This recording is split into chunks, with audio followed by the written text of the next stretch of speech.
really only about 70 hours period.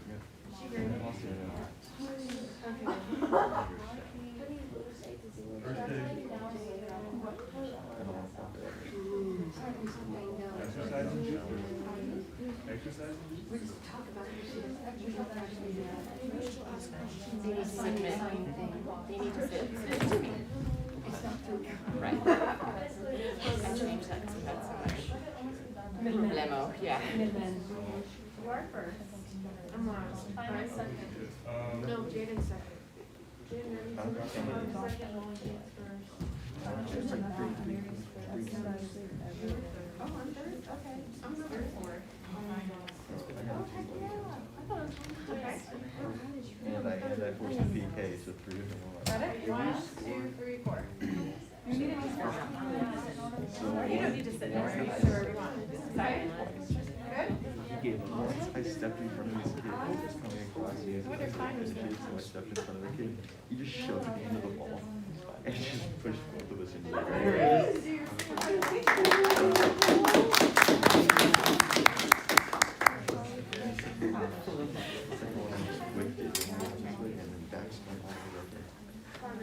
I just were in there. Could you check the other room and see if anybody buys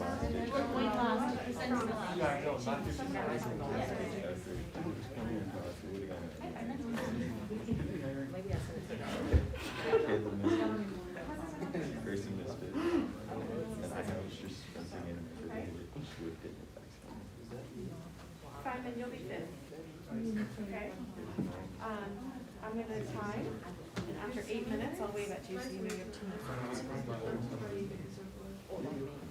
It's okay. Okay. All right. We have, are we good to go here? We are GG, we are live now. All right, well, We are on the airwaves. let's do this thing. Hello, Mr. Goko. Find a seat, John. Come on. What are you doing? Sure. All together. I'd be delighted.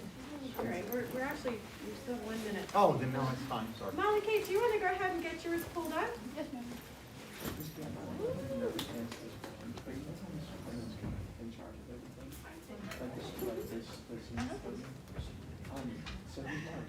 We even have a visitor from another advisor. We have a few visitors today. You're supposed Oh, to you be can here. sit, You can sit here. sit right there. Sitting back here. I'm sure it's gonna be somewhere. I don't know where that is though, because each advisory group decides among the group. That's why I looked at it. That's what we should have done Tuesday, is take the masks off. So somebody can text, And we didn't, so a lot of them were mine. ask Titus to text. Okay. All right, you guys. Well, thanks for joining us in the Black Box today. We have a great group of presenters. Today we'll start with Molly Kate Creech. All of our questions are going to come at the end of all presentations. So if you guys have questions, keep mental notes, and we'll ask them at the very end. Go ahead, Molly Kate. Thank you. Good morning, everyone. My name is Molly Kate, and for my senior research, I decided to study the impacts of early childhood education and its importance. So children are the promise of tomorrow, and by educating them from a young age, we're truly setting them up for a successful future. How many of you in the audience believe that you could define early childhood education? A couple of you. Okay, that's great. Let's see how you did. So simply put, this is a resource for children to begin learning educational and developmental skills in a classroom, and around this as being an effective way to allow children the same opportunity of education and elementary school readiness, no matter their economic status. Economic status often plays a large role in families' accessibility to send their children to preschool, because many preschool programs are privately funded. And across the United States, there are very few programs that aren't extraordinarily expensive, so those families sitting in the financial minorities of society often face considerable setbacks from their peers and can't necessarily afford preschool programs. Because of this, I want to give you all an idea of their salary ranges and how they're truly affected by it. So those families in the lower classes of society earn between or around $48,000 or less a year. This group does suffer from an economic status gap and can't properly afford private education for their children, or sometimes preschool programs at all. Middle-class families earn between $48,000 and $148,000 a year. Well, this group doesn't necessarily suffer from the same financial setbacks and can often afford private programs for their children. They're not always readily available to them because preschool programs are very area dependent. And then those families in the high classes of society earn greater than $148,000 a year. And this group suffers little financial setbacks and most often chooses private programs to send their children to throughout their education. So since this is such a prevailing topic in our society and issue, you might ask what role the federal government actually plays. Well, starting in 1964, President Lyndon B. Johnson declared the war on poverty, and the Head Start program was born. This is something many of you actually may be familiar with. The Head Start program was designed to help break the cycle of poverty by providing children of low-income families with a comprehensive program to meet their needs. These needs range from social to cognitive to even nutritional. And then fast forward almost 50 years to 2013, when President Barack Obama called for Congress to expand access to high-quality preschools to every child in America. The Obama administration proposed the creation of this new program that would provide children of families who were sitting at or below the 200th percentile of the federal poverty level with a full-day, high-quality preschool program. Well, this was not meant to replace the old Head Start program, but rather build upon it to ensure the education of these young children. So what kind of setbacks upon the arrival to kindergarten might children face who did not have the ability to attend any kind of early learning programs? Well, they're often seen to struggle developmentally with academics, social, and cognitive developments, as well as some of their fine motor skills. Unfortunately, they're also seen to be behind not only in kindergarten, but throughout elementary school and sometimes throughout their education in speech and literacy. And I would say that everyone in this class can attest to the fact that speech and literacy are two things that you carry with you throughout your education and truly throughout your adulthood. So starting them off behind from your peers doesn't necessarily set you up for a successful future. Obama actually states in his State of the Union address that studies show in states that make it a priority to educate their youngest children, students who grow up more likely to read and do math at grade level, graduate high school, hold a job, and create a more stable family of their own. We know this works, so let's do what works and make sure none of our children start the race of life already behind. Here's a graph of the average preschool program usages between the 1980s and the 2010s.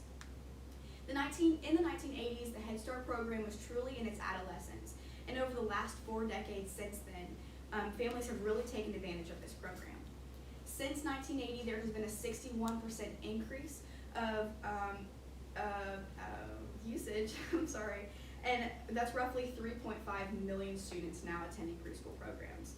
From 2000 to 2010, which is when many of us were in preschool, there's only been a 4% increase. However, that's still millions of students in preschools, which is fantastic, and you can tell that the program is really doing its job. How many of you actually went to preschool? Most people. I did as well. So I want to show you another graph that really narrows down the 5 most common types of programs for early education and how their usage is across the United States. This is from 2019. So you can see that local pre-K and special education are sitting at some of the lowest, around 3% for 3 and 4-year-olds, while state pre-K and private pre-K are sitting at some of the highest percentages, while 3-year-olds are at 34% at state pre-Ks and 4-year-olds 35% for private pre-Ks. Unfortunately, our problem really lies in the fact that a little under 50% of 4-year-olds are not enrolled in any preschool program at all. Something to keep in mind is that these programs are very dependent. You can even see a difference in different counties in Tennessee, such as Bedford and Williamson, and those families' accessibility to these programs.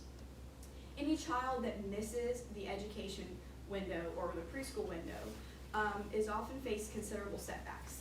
This window consists of any learning that happens between the age of 2 and 4. And any child that misses this window by the age of 4 spends the rest of their educational career trying to catch up to their peers. During toddlerhood, a child's brain is most elastic. You can think of it like a sponge, soaking up every exposure that they have. And so if any child is not exposed to these learnings during 2 to 4 years old, they're not set up for success. Some schools have a couple children in a classroom who have missed this window and require a little extra attention from their teachers to catch up to their peers. Unfortunately, other schools, a majority of the classroom is filled with children who have missed this window and require that extra attention and are faced with considerable setbacks because of it. The recovery mechanism for low-income school systems that have a majority of their classrooms filled with children who have missed the preschool window are considered under a Title I federal program called Title I. The question you might be asking is the investment in preschools worth it? Well, without a doubt, the answer would be yes. The U.S. Department of Education actually details for every $1 spent on private education for your children, taxpayers save an average of $7 in future costs due to remedial education costs, increased labor productivity, as well as a reduction in crime. The CDC also states that early childhood education between the ages of 3 and 4 have profound effects on children's cognitive and social developments. So what role do we play in this issue, and what can we do? Well, as crazy as it might sound, we truly are the next generation of parents. And so it's our job to be educated on this issue and understand that it even exists. We also want to understand the importance of educating during toddlerhood and the science behind it, because a child's brain is truly growing so much between the time that they're born and the time that they're entering kindergarten. And so we want to offer them the greatest education that we can. Ultimately, we must send our children to preschool or offer them a learning experience during these toddlerhood years, because children receiving high quality early learning from parents, family members, and caregivers are happier, healthier, and more likely to succeed later in life. So, will you break the cycle? Thank you all for listening.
Hello, everybody.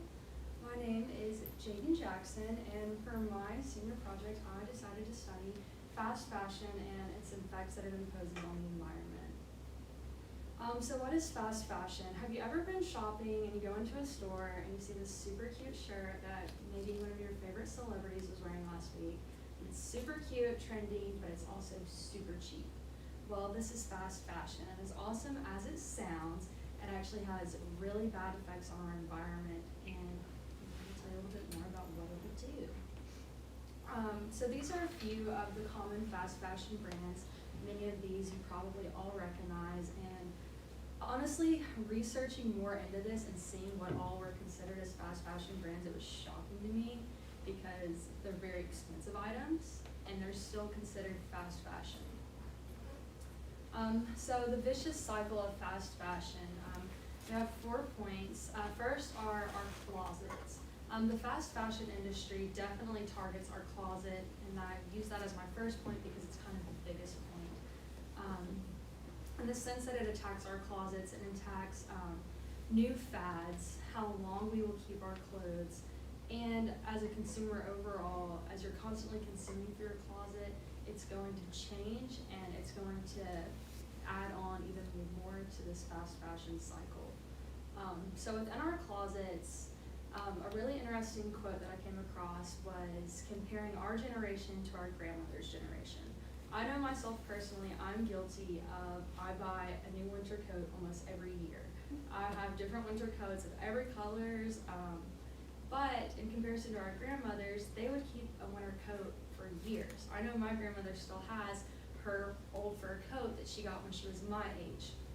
So it's really shocking to kind of see over time how often we buy new trends, but also we don't keep them as long. As I added earlier, our grandmothers would keep a piece of clothing for years. Typically, we will go onto a new trend, we'll keep a piece of clothing for a few months, and then we just discard it. And this is all due to the fact that the fashion industry is constantly changing clothes. If you flash back to when we were in elementary school, you can remember wearing Under Armour hoodies and jeans with Nike tennis shoes. Well, now it is transformed into mom jeans and Nike Air Forces. Fashion is always constantly changing, and that is often how the industry attacks our closets and can really keep consumers drawn into this horrible cycle. So the negative effects that fast fashion actually imposes on our environment.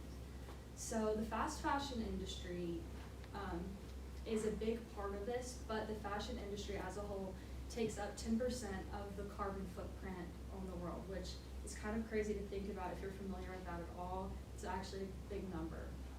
And another really not cool thing, but something that I learned while studying this, is that every piece of clothing we buy, whether it's cheaply made or expensive made, but more so the fast fashion made products, are made with different textiles and fabrics that actually have very harmful chemicals within them.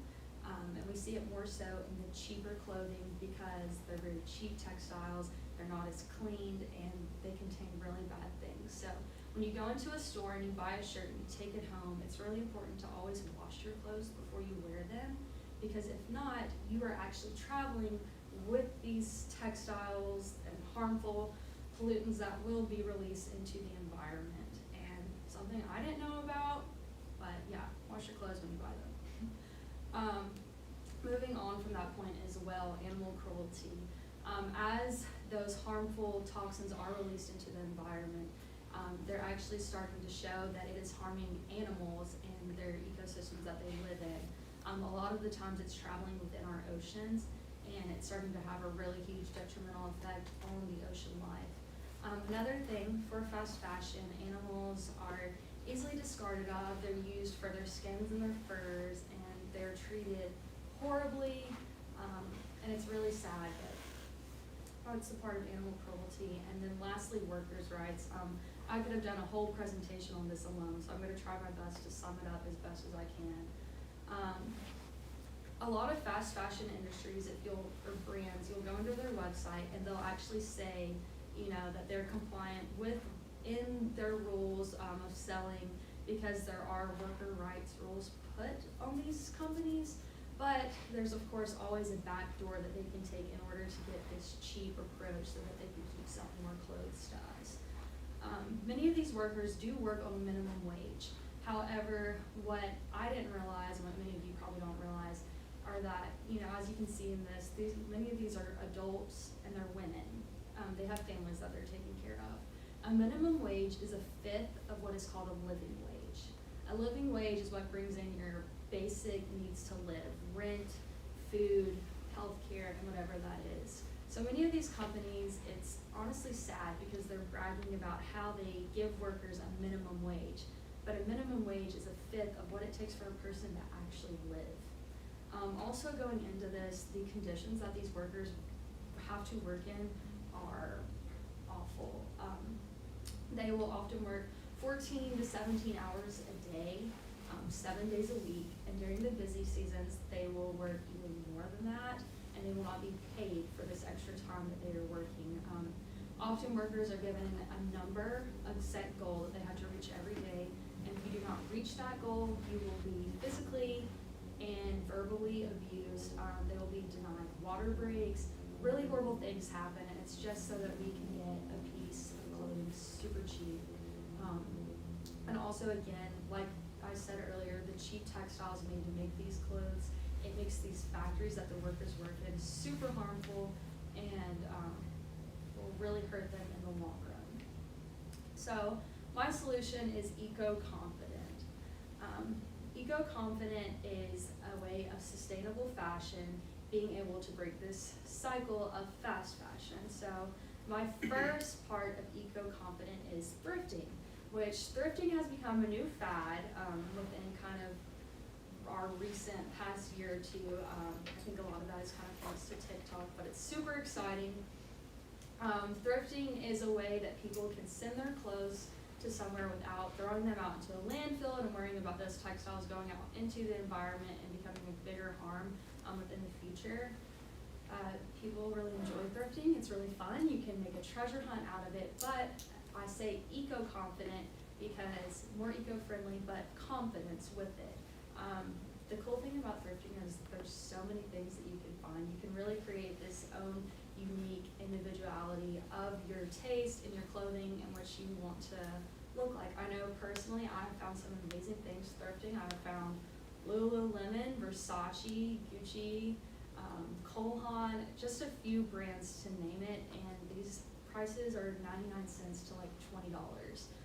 So you're definitely, if you're willing to dig, you can find a piece of clothing much better than a fast fashion piece of clothing, and it's going to be around the same price, and you're keeping the overflow of clothes going out.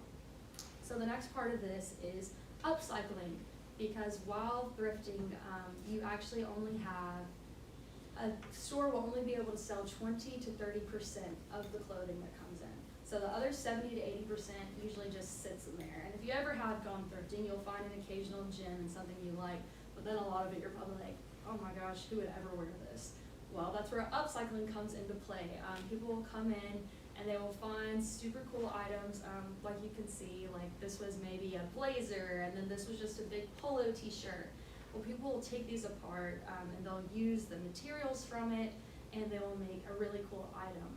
You see, there's a really big growth right now in upcycling on Etsy, which is or Depop. That's another thing, another selling platform, I'm pretty sure. I'm not sure if I pronounced that right, but that's where a lot of upcyclers will make an income.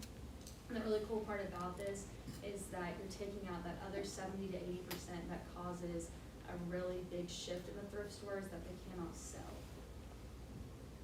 So in conclusion, fast fashion discriminates nobody or your closets. The industry will keep attacking us and our wallets and our need to fit in with the constant trends unless we're able to take a stand against it. And it will not stop without a change. So we must, strive to a more sustainable way of fashion and be more confident in our clothing. And I think that in the long run, if we can put a stop to this cycle, it will really go on to help our environment more so. So thank you all very much, and here I'm over excited.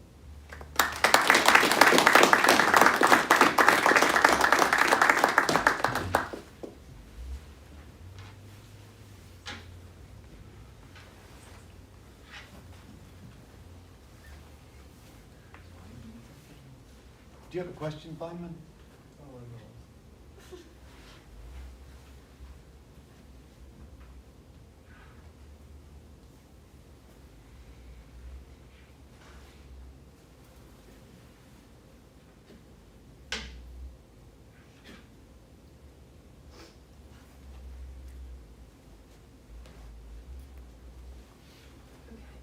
Hi, my name is Mary Bryant, and this is my 7th year at Webb.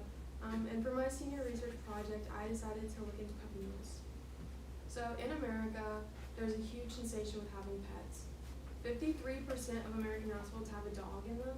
So with this high number, we need to consider, why do people like dogs so much? The thing about dogs is they provide an unconditional love. They like to be around other people. They're a pack animal. They've been the right-hand man for humans for the past 20,000 years. And they're great for people who live alone or a person with a traumatic past, such as a military background. Service dogs are pretty good too, seeing as they do save lives. So it's really important that you look into your breeder before purchasing your puppy.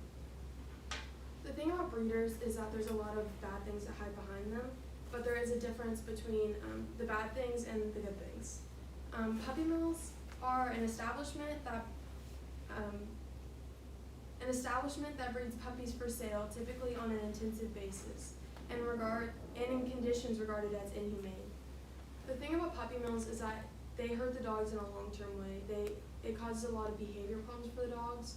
When you get them, they'll be seen as unsocial or bad dogs, which is not really their fault. Female breeders in a puppy mill will spend their entire lives breeding, meaning they are rather pregnant or nursing for the entirety of their lives until they're physically incapable to anymore. On the other hand, independent breeders, they breed the dogs and then they take care of them until they're old enough to be sold. Dogs that are bred this way are usually social, happy dogs. So the thing about puppy mills is they also neglect the dogs. Neglect of pets is the deprivation of food, water, shelter, or adequate veterinary treatment. These are all signs that you won't be able to see once you get your dog, so you won't know the problems unless you look into your breeder a lot before purchasing your dog. These are going to cause a lot more behavior problems like hurting or biting people, which you won't be able to tell if you don't look into it before you purchase your puppy. Neglect can happen in the household or it can happen with a breeder.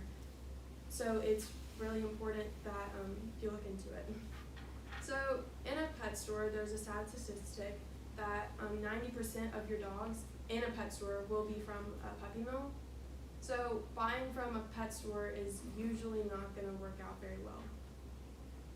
So in this picture, you can see that each state has a different color on it. There's 4 colors.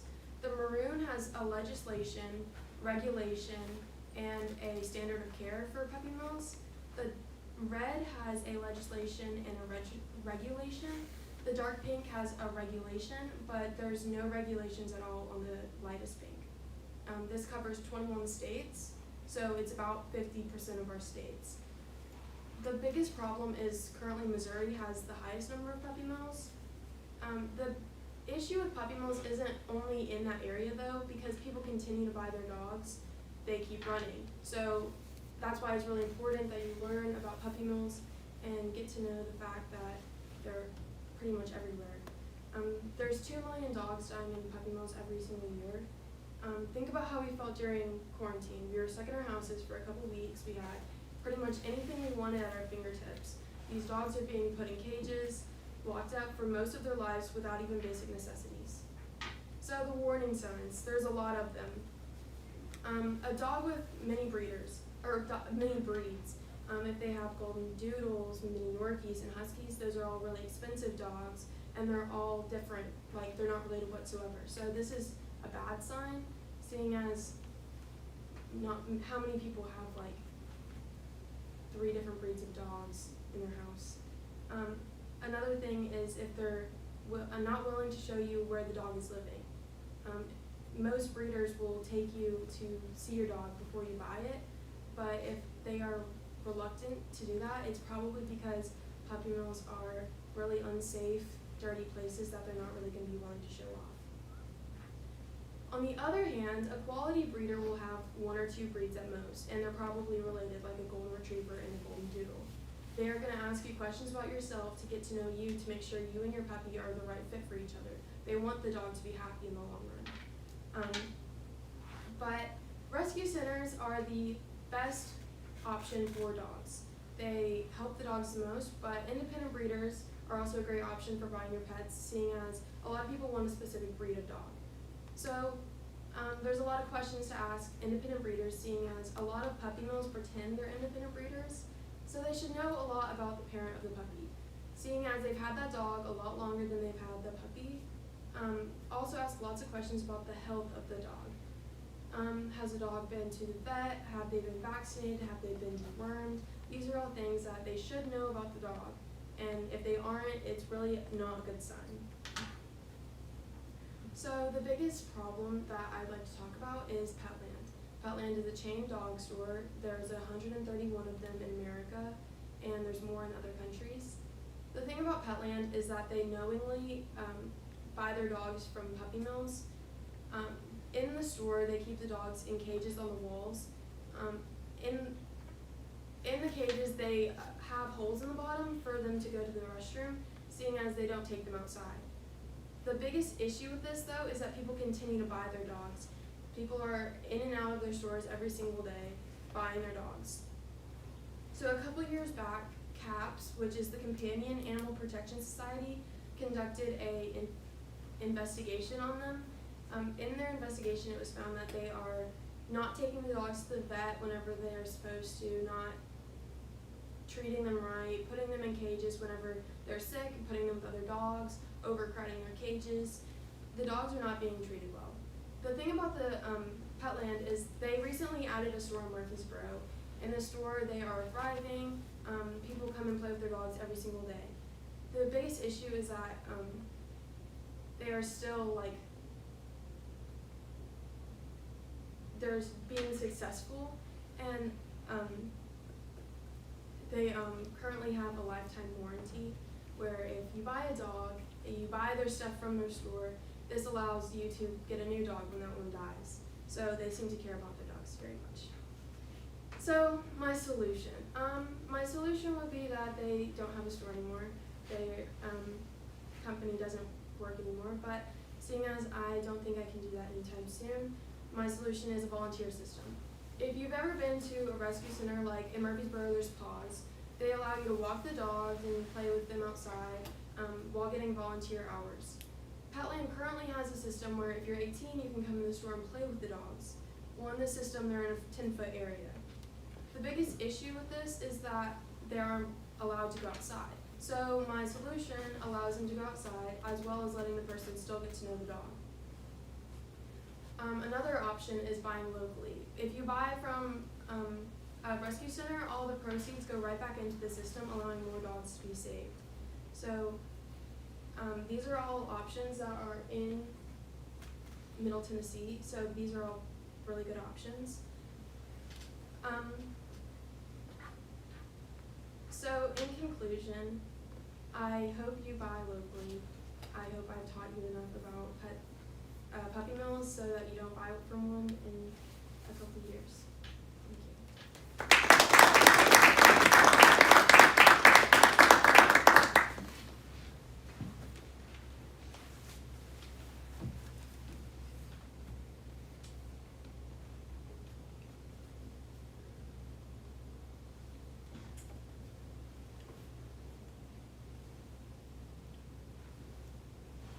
Okay, hi everyone, my name is Mia Samson. This is my second year at Webb, and for my senior research project, I decided to research why sex education needs to be taught in schools.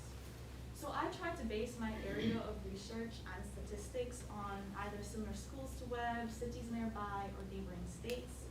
I'm going to divide my presentation into 3 categories: causes, effects, and solutions. And 2 of the most common causes are parental control and religious reasons. And with that being said, the effects are kind of self-explanatory, where it's lack of knowledge, where so many more subtopics will stem, such as like teen pregnancies or STDs, etc. I have 2 solutions to present, and both of them encompass the idea that the University School of Nashville uses. I did a ton of research on their program, and I would like to see their program hopefully mirrored here at Webb eventually. Okay, so sex education in Tennessee is hardly a dime a dozen. It is entirely too rare for my liking, and I don't think that this should be.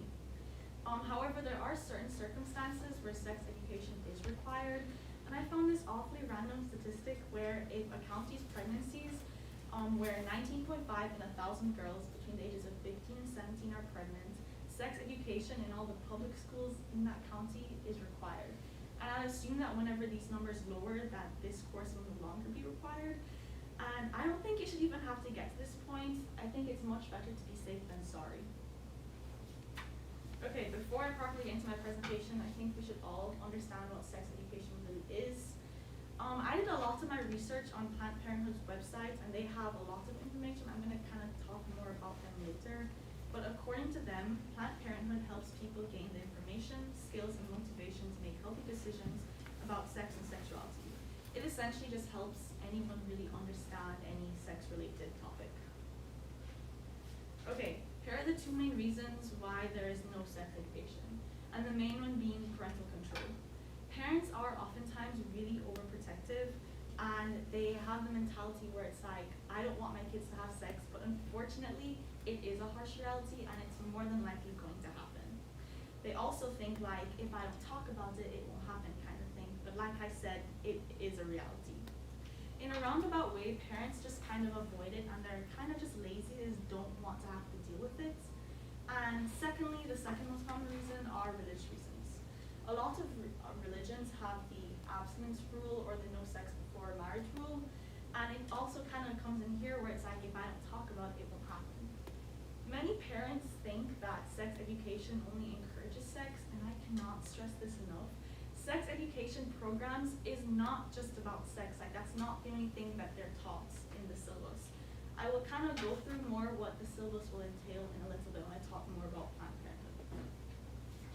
Okay, so the media is becoming so much more accessible and it's leaving less and less room for exposure. And teenagers, I think, have the most access to the media, or like we use it the most.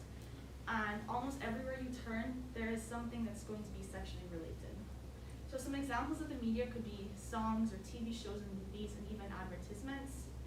So teenagers are super curious and they do whatever they see. And these examples aren't necessarily sex related, but if you see your favorite actor in your favorite TV show experiencing something, you're gonna kind of want to do it too. Or if I'm listening to Taylor Swift and all she's singing about is heartbreak, I'm gonna want to experience heartbreak so I can relate to her songs too. I have some crazy statistics for you. Time magazine says that the mention of sex can occur up to 8 to 10 times in a single hour. And Billboard says 92% of their top 100 songs are sexually driven. Sex is ingrained into our culture through the media, and what I'm trying to say is that everywhere you turn, you're gonna see it anyways. It's not really something that you can avoid. Okay, so everyone here could have already kind of predicted what the effects are gonna be. The first one and the main one being, we simply just lack knowledge. So many subtopics will stem from this, and like I said before, not only are teenagers curious, but they're also extremely lost. So they kind of want to find things out for themselves. So they do their own guinea pig experimenting, and without prior research or education, there could possibly be severe consequences. So some of these consequences could be something like teen pregnancies. Many young adults advocate for missing learning opportunities or it just being too late. I read so many stories online where either young adults or adults were saying that they never had any guidance whatsoever, or whenever someone or a higher body did try to educate them, it was entirely too late. Now, I'm not saying that everyone who isn't necessarily educated will have a bad experience, but like I said before, it's much better to be safe than sorry. So with that being said, I have two feasible solutions. The first one is a whole lot easier to implement, but it is less ideal than my second idea. So we have Wellness here, a program only for sophomores. Ideally, it would be a 2-week program, so 5 classes, 5 hours, with a brand new syllabus. Now, like I said, since it's a lot easier to implement, there are a lot more issues that will come with it. The first one being it's only available to sophomores, when I don't think that should be the case. It should be for all years of high school, all grades in high school. Also, 2 weeks, 5 hours for your entire high school career is not enough. I really think that sex education is just as important as like math, English, and sciences. Also, if we decide to use an already present web teacher here, they will have to undergo a bunch of training to learn how to handle the class, how to teach the class, how to answer all these questions, and they'll also have to come up with their own new syllabus, which is also a lot of work. So I have an even better idea, which is a bit more difficult to implement, but I think it'll be a whole lot more worth it in the long run. So we already have advisory, and during advisory times, all the grades in high school will be separated.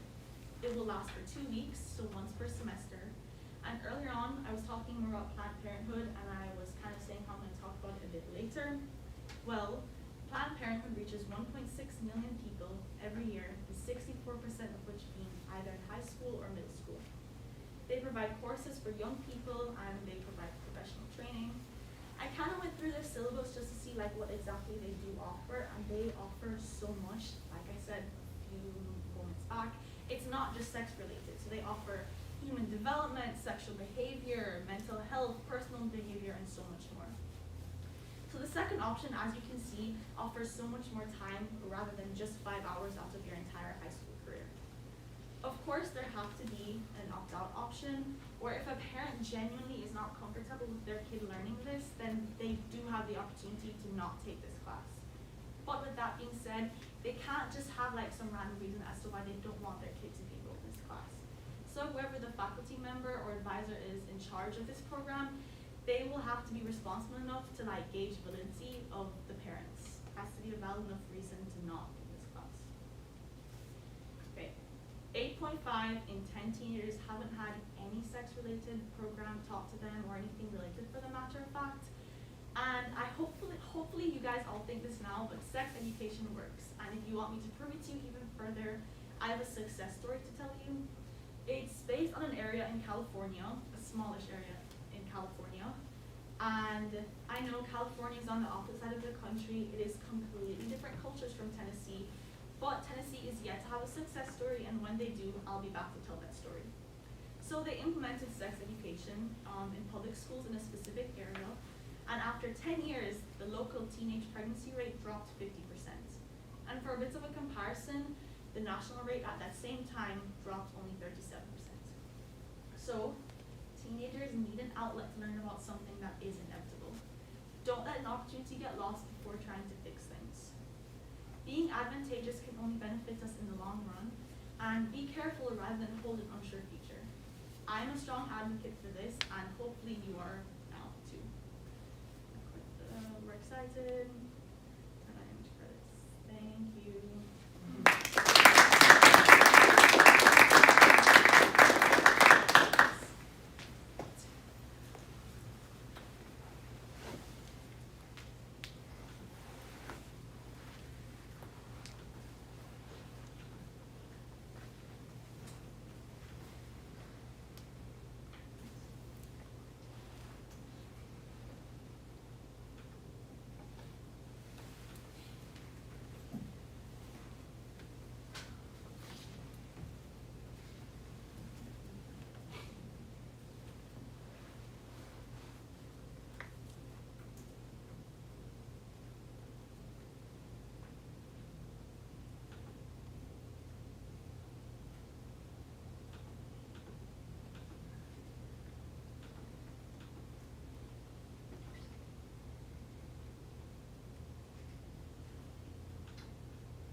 Where's the quotient one?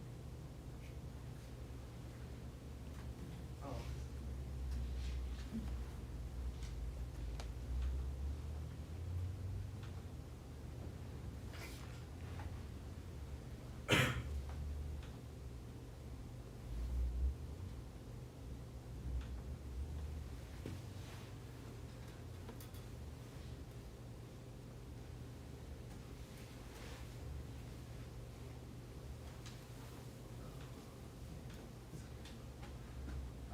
Hi everyone. Today I'm going to talk about Compete Math for United States. So first I'm going to introduce a very extraordinary professor.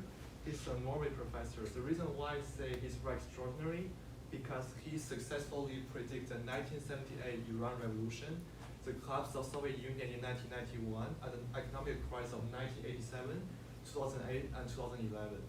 So in 2009, this professor claimed the US empire is going to collapse in 2030. And the reason why he said that is because of civil issues of United States society. But I think the reason why US is threatening is because the external issue, which is US STEM leadership was deeply challenged. So my presentation is going to have 4 content. They are STEM, issue, solution, and our community.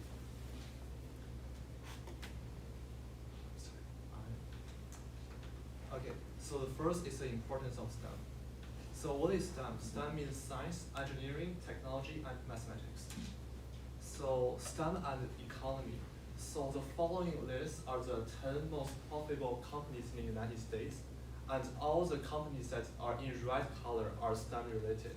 We can see Apple, Microsoft, Alphabet, which is a mother company of Google, Intel, and Verizon Communications. So, and all those companies earn their profits by advanced technology. So if US loses its STEM leadership, the economy is going to be deeply damaged. And STEM and national security. So what is modern warfare based on? It's based on advanced technology as stated by Pentagon. More specifically, Pentagon points out 5 areas, which is cyber, artificial intelligence, quantum, hypersonic weapons, and 3D printing. So if just another country gets ahead of US in STEM, US military is also going to be threatened. So what is the current issue of STEM? So first, I'm going to introduce an indicator of STEM capacity, which is called Nature Index. So Nature Index is found by Nature Journal. I don't know if you guys know this. It is one of the most selective journal in the world. And so what this index do is track the affiliation of high quality scientific articles and give an index.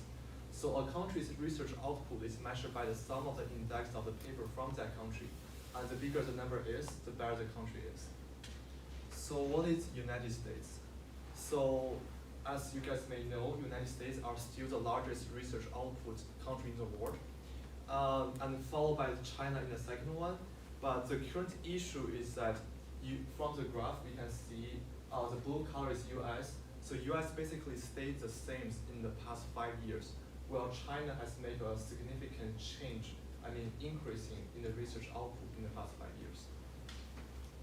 So the second graph is called the change in adjusted share, which means how many progress a country made in research output in each year. We can see the zero axis is right here, and the number of China are all positive, which means China are increasing its research output by year, but US are decreasing the research output by each year. So if this tendency follows, China going to outcompete US in research output by before 2025.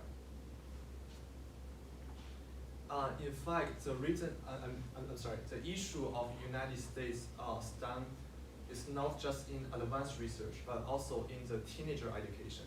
So there is a task called PISA, which means Programming for International Student Assessment. It measures the reading comprehension of math, science, fluency of 15 years old among 71 countries. And the following data are shown from 2008.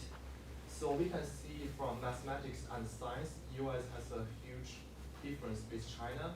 And US ranked 38 over 78 in mathematics, and 19 over 78 in science, while China ranked first in both of these tests. And the third problem with US STEM is the society issue, which is the extremely disproportion of foreign-born STEM workers in the US. So as we see, the following data are from the Immigration Council in 2005. So as we see from the graph, managers, engineering, mathematicians, scientists, and health workers, US all have around 20% of them are born in a foreign country. Well, the ideal percentage should be less than 5%. And right now you may ask me, so why US cannot just accept immigration like from a foreign country? Because that is how United States was founded in the first place. The reason why US cannot accept foreign scientists is because of 2 reasons. First, America does not want foreign scientists to come, because specifically in the recent years, there is a spreading of a xenophobic sentiment. We can see from the social media that people keep saying immigration take their job, steal their technology. And because of that, the new policy of H-1B visa also will make working in US become much harder. And also, foreign scientists are now willing to come to United States because their home country become much better and better. 6, they say math computation can develop critical thinking and make students understand scientific concepts easily, and teach them advanced mathematics like number theory, discrete mathematics, and advanced geometry, which can make students become more skillful in STEM. And besides math computation, is there any other way that can serve the same purpose? Yes, it's called scientific experiment. But the reason why I choose math computation over scientific experiment is because scientific experiment will cost much more dollars. So the following 2 graphs are showing the cost of math computation and science experiment in a scale of 10 students. So we can see it's much expensive.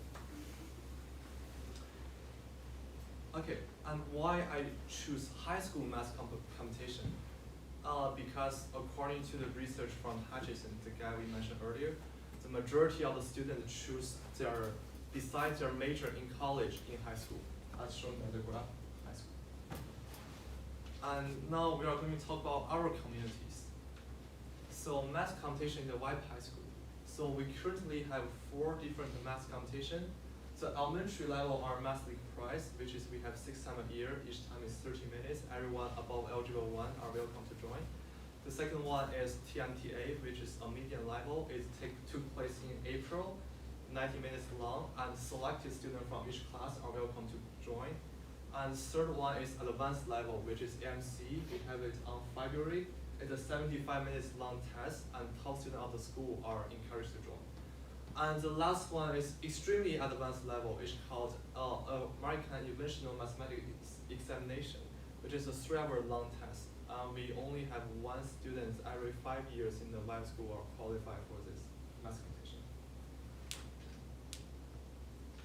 And my contribution to the web community. So I built a math class since 10th grade to introduce students about advanced mathematics. I regularly making chapel announcement about math competition, and I encourage many individuals to participate in the math competition. And I want to thank you all for listening to my presentation. And this is my work cited for all the research and work cited for all the images.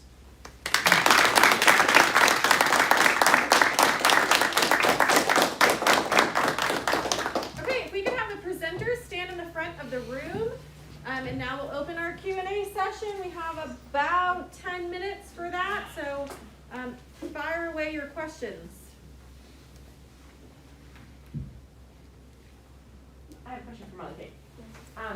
So you touched on this at the very end, and I was curious to learn more about the role of parents educating their children and how that correlates with the economics, which seems like that was the driving force of the presentation of equalizing that economic disparity. Absolutely. I feel like economics and then parents' understanding of the importance of education kind of go hand in hand. So some parents might work all day and don't have the opportunity to stay home and do those learning things with their kids, or don't have the financial means to send them to a preschool program. And so it's really about parents trying to understanding the importance of finding a way to make it work, and then also the government having places or programs in place that parents who might need to work all day have the opportunity to send their children to a public school preschool program while they're at work. So their children aren't behind and they're not taking or having to risk maybe their jobs in place of trying to educate their children. So both people are benefiting, if that makes sense. It does. I wonder if there's an element that would be useful of educating the parents on the selection of those preschools. I think so, and unfortunately it's very area dependent, and I touched on that just a little bit, but and if programs were available nationwide, very accessible to everyone, it would make this really easy. And the government has tried to implement some of these programs, but it takes the states to want to do it as well. And I did some research on that where the government was willing to put in X amount of money to all of the states that were willing to put in these programs into place, but only a handful of states were willing to do that. And so that's kind of where the issue sometimes lies in accessibility, where parents could use the programs as an outlet. Okay, that makes sense. Thank you. Mm-hmm. Do I just ask? Go ahead, Josh. Fine. I have a question for you. Yes, sir. So, as you know, the United States has a new president. Do you think that will affect the amount of STEM students or the amount of development in sciences and technology as compared to the previous president? So I'm more focused on education. I'm not an expert in politicians, but I think both of the president has realized the importance of the developing of technology.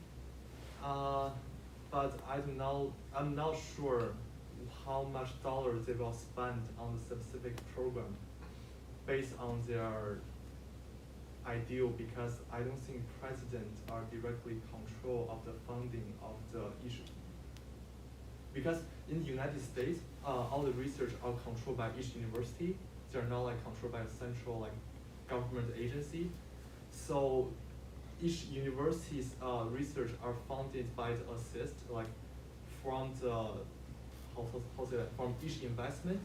So I don't think the government or the president has a highly influence on the research, like the research spending. So I don't think this will make a change.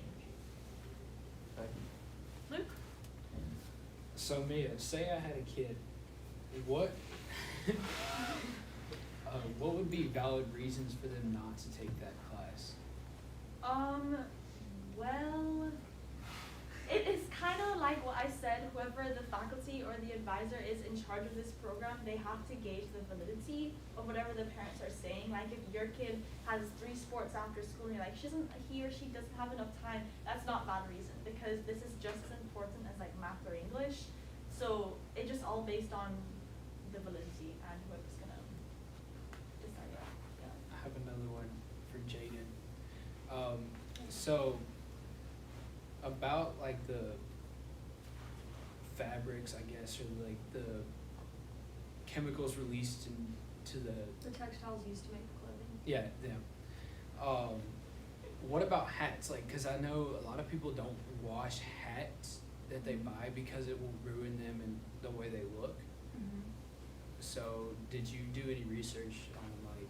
I did not specifically research hats and the effects that they have on the environment, but I'm assuming, you know, obviously I think it's a given, not all of us are gonna wash our clothes when we go and buy them. You're gonna wash them after you wear them. And the same with the hat, you know, after a hat eventually gets dirty, you will wash it. So I guess there's hope in that, unless you're just like, can't mess up your hat or whatever, which understand, that's fine. I think the overall message was to just try and be more self-aware of what you're wearing and that it actually is affecting the world that we live in. I got a question from Harry. I'm sorry, go ahead, Harry. What kinds of diseases do these chemicals cause? Sorry. Yeah.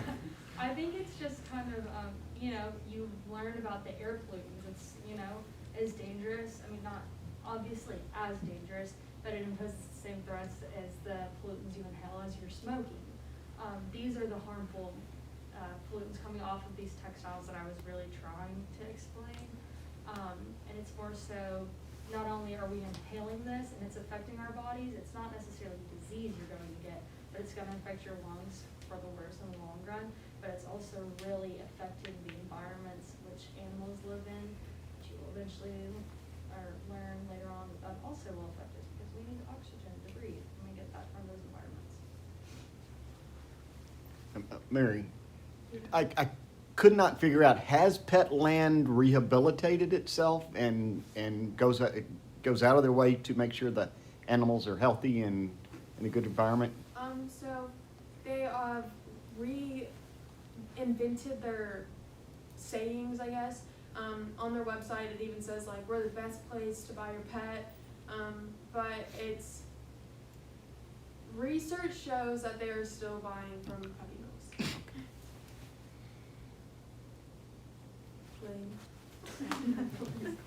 No, I just don't know the name. Mia, you said, I think that there was a school in Nashville that you wanted to model Webb's, like, program around. Do they use the Planned Parenthood thing? Yes. Oh. They have a professional come in and teach everybody. The University School of Nashville. Oh, okay, cool. And then Mary, I have a question for you. Okay. So is this like the same way for like Petco, because they don't sell dogs, they only sell cats? Like, did you like? I look actually into did that? look into that. So PetSmart and Petco, they both actually buy from rescue centers, so their dogs are safe. Or their cats? Yeah, those two. We don't care about the cats. They're not the 53%. Am I able to ask Mary a question? Of course. Okay, Mary. Hi, I have 2 puppy dogs. These are my big ones. Yeah. My old puppy dog, when we went to go and pick him up, we did not realize that it was a puppy mill until we got there. Of course, we were in that situation at that point. We cannot leave this poor thing here by itself. Because he was in the situation, he was the only one Yeah. left in the litter. already actually taken his mom off of him. How do you handle it when you're in those situations? And what do you do with all of these dogs in the puppy mills? You just let them all die because they have to be eventually yeah. adopted. So what I actually was thinking about this. Honestly, I think if you report them, I know it's not illegal, but if you report them, somebody will go in there and just be like, we need to shut it down. I think the dogs that are already in the puppy mill should already just go ahead and be sold since they've already dealt with all of this. It's not fair to the dogs, but I think trying to stop the cycle is really what's important. I have a few questions for you all. Feynman, Yes, ma'am. what is so different about the competition piece of mathematics competitions that you wouldn't get the same sort of thing out of just math education? Okay, so there are several things. So first of all the math class and AP exams, they are designed for light people to pass the exam. So that's why all the math courses are extremely easy compared with math competition.